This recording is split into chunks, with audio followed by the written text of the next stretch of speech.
আর এদিকে মেদিনীপুর শহরের অবস্থা তো জোরজার মুলুকতার।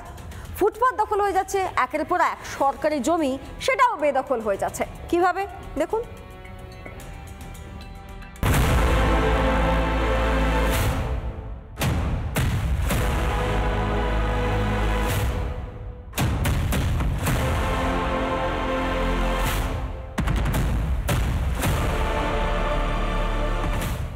মেদিনীপুরের ৩ নম্বর ওয়ার্ডের অশোকনগর, সেখানে ফুটপাত থেকে শুরু করে সরকারি জমি দখল হয়ে গেছে।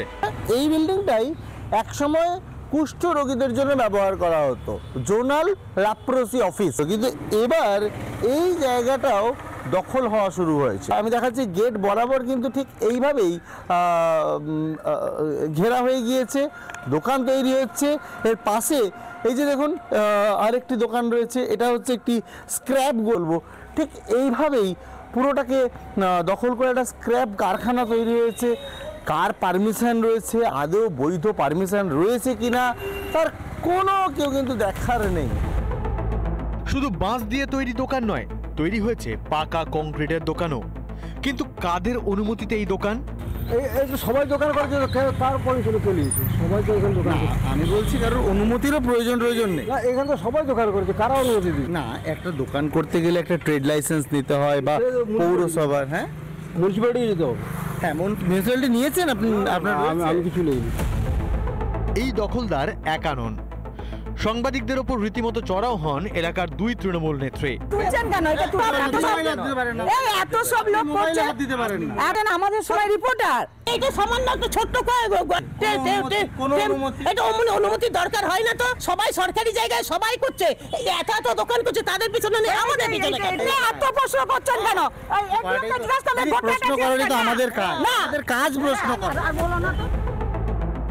আর স্থানীয় সিপিএম কাউন্সিলর, তিনি কিছুই দেখেননি, কিছুই শোনেননি। নলেজের মধ্যেই ছিল না বললেই চলে, কেননা এই যে এই দোকানগুলো যে হচ্ছে সেটা আমারও জানা নেই। আপনি কারা কিভাবে কাদের সাথে কাদের সহযোগিতা নিয়ে গিয়ে দোকানগুলো বসাচ্ছে সেইটাও আমার জানা নেই। তারা কাদের? শাসক দল না তো এরা অত সাহস পাবে না। এই এলাকার কাউন্সিলর, তাকেও বলেছি, এবং যেহেতু লেপ্রোসি স্বাস্থ্য দপ্তরের অধীনে আমরা মুখ্য স্বাস্থ্য অধিকারী তাকেও জানাবো, জানিয়ে যা যা প্রয়োজনীয় পদক্ষেপ গ্রহণ করা পৌরসভা গ্রহণ করবে। দ্রুত পদক্ষেপের আশ্বাস পুর প্রধানের। কিভাবে স্ক্র্যাপ কারখানা তৈরি হচ্ছে, কিভাবে জবরদখল হয়ে যাচ্ছে পুরো জায়গাটা, সেটাই কিন্তু এখন প্রশ্নের মুখে। মেদিনীপুর থেকে ক্যামেরা পার্সন মৃন্ময়ের সঙ্গে সুদীপ্ত, রিপাবলিক বাংলা। রায়দিঘি কাছারি বাজার থেকে কলেজ পর্যন্ত রাস্তা বেহাল দশা, পুকুর না রাস্তা বোঝা দেয়। যখন তখন দুর্ঘটনা ঘটছে, টোটো উল্টে যাচ্ছে। এবার পথে প্রতিবাদে স্থানীয়রা।